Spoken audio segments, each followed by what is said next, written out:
बिस्मिल्लाहिर्रहमानिर्रहीम। मैं हूं असद खरल और आप देख रहे हैं मेरा यूट्यूब चैनल।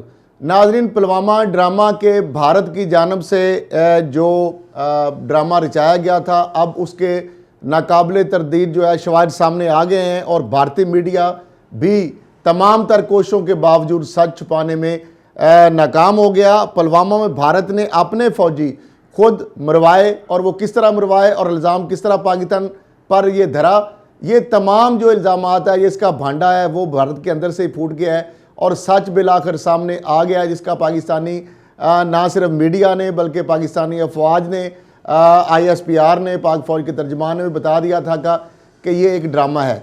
तो अब भारत के अंदर से ही ये सारी चीज़ें खुलकर सामने आ गई हैं।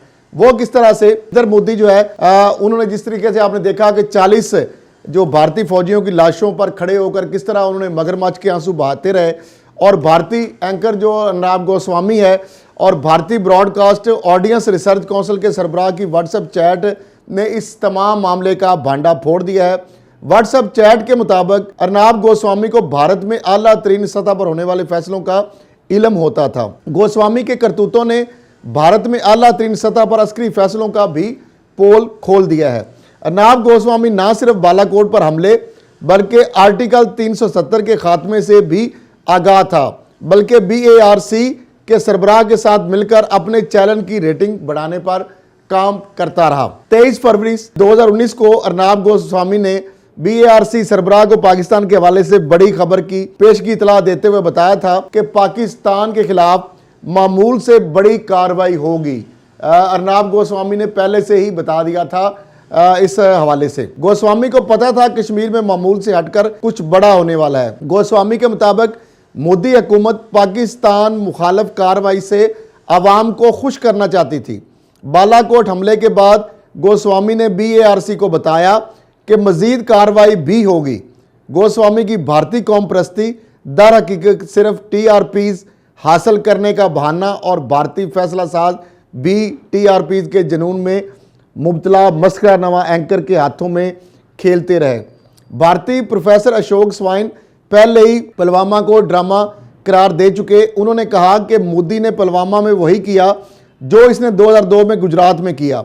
अशोक स्वाइन के मुताबिक मोदी ने वोट बटोरने के लिए पुलवामा ड्रामा होने दिया।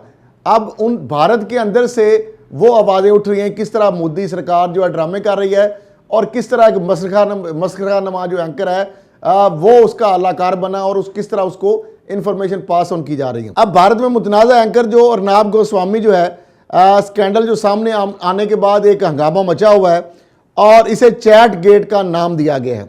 कांग्रेस में दीगर अपोजिशन जमातों ने अर्नब गोस्वामी मामले की मुश्तरका पार्लियामेंट कमेटी से इंक्वायरी कराने का मुतालबा किया है। भारतीय टीवी के मेज़बान और रिपब्लिक मीडिया नेटवर्क के editor in chief Arnab Goswami की अपने साथी और ब्रॉडकास्ट ऑडियंस रिसर्च काउंसिल यानी बार के साबिक CEO पार्थो दास के साथ व्हाट्सएप चैट लीक हुई है, जिससे इंकशाफ हुआ है कि इसे भारत के बहुत से खुफिया राजों का पहले से इल्म था और पुलवामा हमले से वो अपने चैनल की रेटिंग बढ़ाने की बातें कर रहा था। इस चैट से यह सनसनीखेज भी हुआ कि अर्नब गोस्वामी बालाकोट पर भारतीय हमले और मकबूजा कश्मीर की खसूसी हैसियत खत्म करने के दामाद से पहले से ही आगाह था। भारत के अंदर इन इंकशाफात से तहलका मच गया है और लोग सवाल उठा रहे हैं कि एक टीवी एंकर को किस तरह मुल्की राजों और हसास मामला तक रसाई हासिल हो गई है, जिसे इसने अपनी रेटिंग बढ़ाने के लिए इस्तेमाल किया। अपोजिशन जमात इंडियन नेशनल कांग्रेस के रहनुमा ने BJP हुकूमत से मामले की मुश्तरका पार्लियामेंटी इंक्वायरी कराने का मुतालबा किया है। कांग्रेसी रहनुमा मनीष तिवारी ने कहा कि अगर अर्नब गोस्वामी स्कैंडल में सच्चाई है तो इसका मतलब है कि 2019 के आम इंतखाबात और बालाकोट फ़ज़ाई हमलों के दरमियान बराह रास्त तल्लक है। क्या माज इंतखाबात जीतने के लिए मुल्की सलामती को दाव पर लगाया जा सकता है? इसी तरह साबिक वज़ीर दाखिला P चिदम्बरम ने भी कहा कि अगर सहाफ़ी और इसके दोस्त को बालाकोट हमले का 3 दिन पहले इल्म था तो इस बात की क्या जमानत है कि इनके ज़राए ने यह खबर पाकिस्तानी जासूसों को नहीं बताई होगी। इसी तरह शशि थारूर ने कहा कि इस मामले की जांच पड़ताल करनी चाहिए। मुल्की दफाई राजों को किस तरह तजारती मकासद के लिए टीवी चैनल को फराम किया गया जो कह रहा है कि पुलवामा में 40 भारतीय फौजियों की हलाकत को बेहतरीन अंदाज में कैश कराएंगे। इधर शरद पवार की नेशनल कांग्रेस पार्टी और दीगर जमातों ने भी मामले की तहकीकात का मुतालबा किया है। नेशनलिस्ट कांग्रेस के तर्जमान महेश तापसी ने कहा कि ये बात इंतहाई अफसोसनाक और सदमे का बायस है कि कौमी सलामती के मामला TRP रेटिंग के लिए इस्तेमाल किया गया है। पाकिस्तान के दफ्तर खारजा ने भी अपने रद्द-ए-अमल में कहा कि ये इंकशाफ इस बात की तस्दीक करते हैं कि बीजेपी ने इलेक्शन जीतने के लिए अपने अवाम और दुनिया की आंखों में धूल झोंकी और दहशतगर्दी का ढोंग रचाकर बालाकोट पर फॉल्स फ्लैग ऑपरेशन किया। दफ्तर खारजा ने यह भी कहा कि भारत की तरफ से पाकिस्तान के खिलाफ नफरत अंगेज और जाली खबरों की मुहिम भी चलाई जा रही है। नाजरीन, याद रहे कि 14 फरवरी 2019 को मकबूजा कश्मीर के इलाके पुलवामा में भारतीय फोर्स पर खुदकश धमाके में 40 एहलकार हलाक हो गए थे। इसके बाद 26 फरवरी को भारतीय एयरफोर्स ने पाकिस्तान में बालाकोट पर मिसाइल हमले किए और जैश ए मोहम्मद के कैंप को निशाना बनाने का भी एक झूठा और दावा किया था।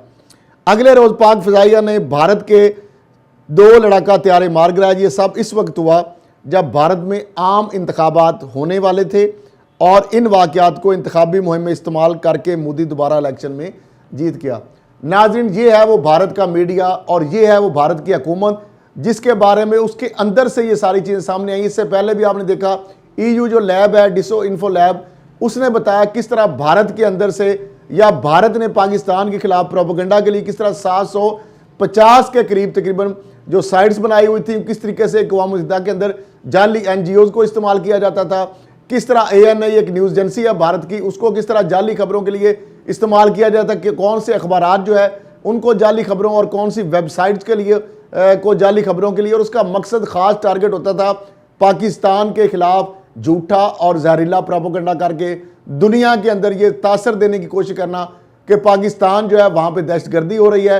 पाकिस्तान भारत और दीगर ममालिक के अंदर अपनी सरजमीन दहशतगर्दी के लिए इस्तेमाल उसकी होती है और वो दूसरे मुल्क के अंदर जो है दहशतगर्दी के लिए उसके ताने बाने पाकिस्तान से मिलते हैं। तो अब ये सारी चीज़ें जो है खुल कर सामने आ गई हैं, किस तरीके से भारत बेनकाब हुआ है, पूरी दुनिया आप देख रही है। नाज़रीन, आज के लिए इतना ही, इसी के साथ इजाज़त दीजिए। अल्लाह।